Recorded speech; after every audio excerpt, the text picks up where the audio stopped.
Good morning to everyone Manga Kalasa for today's video. We will do the usual daily routine for now. As you can see, our workers will be installing GI pipe, placing a fixed clamp and swivel clamp to fix all bracing of the scaffolding pipe to, and to have strength and all support from any wick areas or platform. But we assure that all our material to be used should be standard. Manga Kalasa today is our 62 days with progress development of the construction project.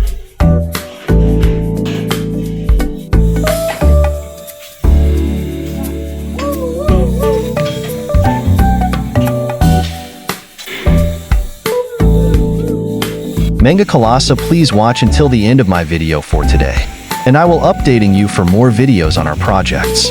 Thank you so much Manga Kalasa. Don't forget to follow, like, share, and subscribe.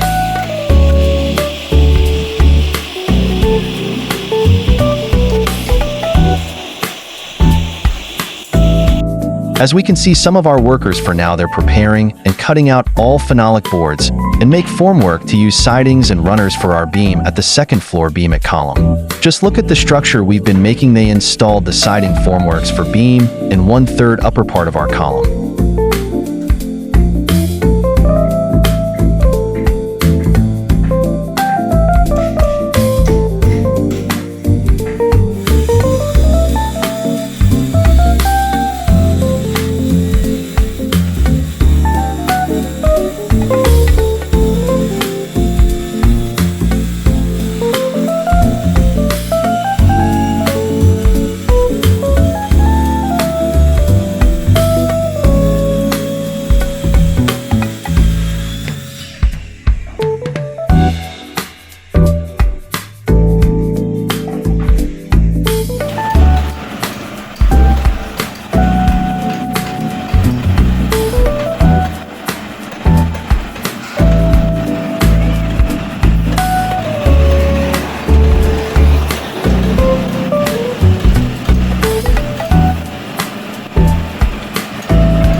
Mr. Sergs _Kalasa TV.